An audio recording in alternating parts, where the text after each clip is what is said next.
Så her er vi i bunden af masten.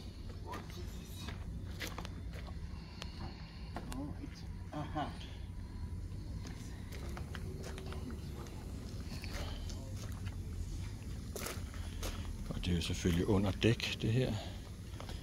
Og det første, der sker her, det er mastekraven. Den er her på 2 meter og omkring 40-45.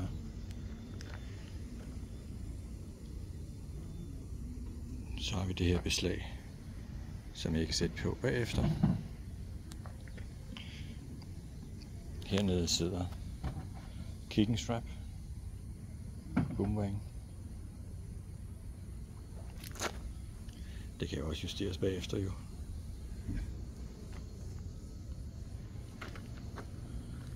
Her har jeg indikeret på 3 meter.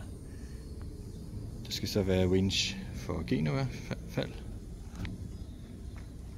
Og hernede på den anden side, samme position stort set, der sidder Genova, eller storfaldet. Og det sidder altså på 3 meter.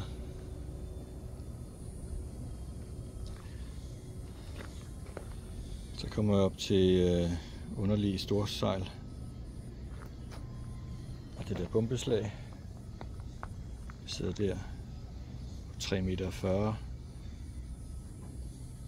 3,50 meter er mærkningen på der. Så kommer vi videre op, så er det det første udtag, eller så er der faldudtag her.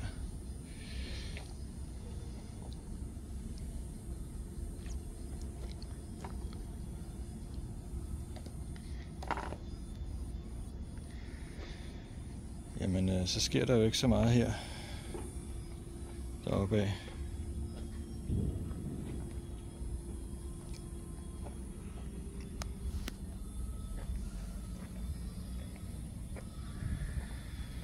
Her på 7,40 meter.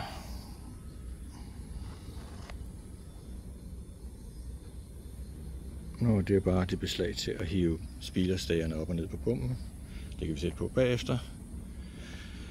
Lanterne. Det er ikke så vigtigt lige, hvor den skal sidde, går jeg ud fra.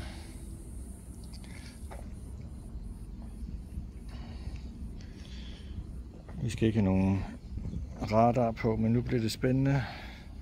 Kommer vi op til første sejling.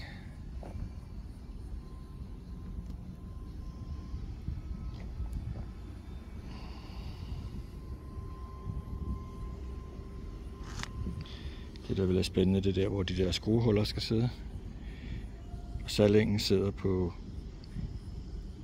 9.661, hvis jeg forstår det her rigtigt. Det kan være, at sige noget sludder.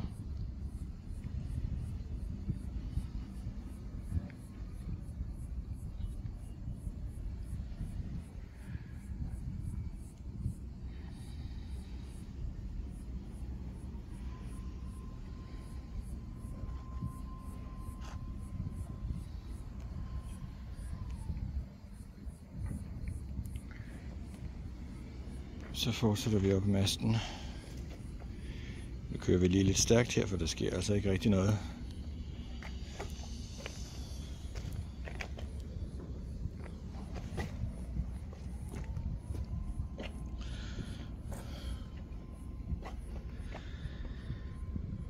Her på 14,60 meter,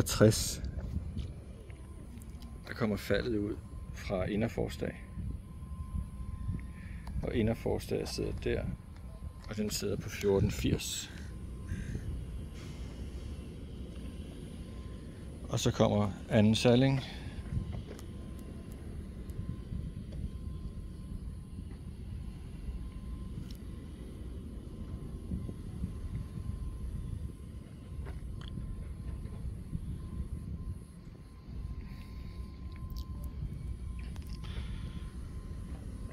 Og så kommer vi op til brodet, og der har jeg så lavet et referencepunkt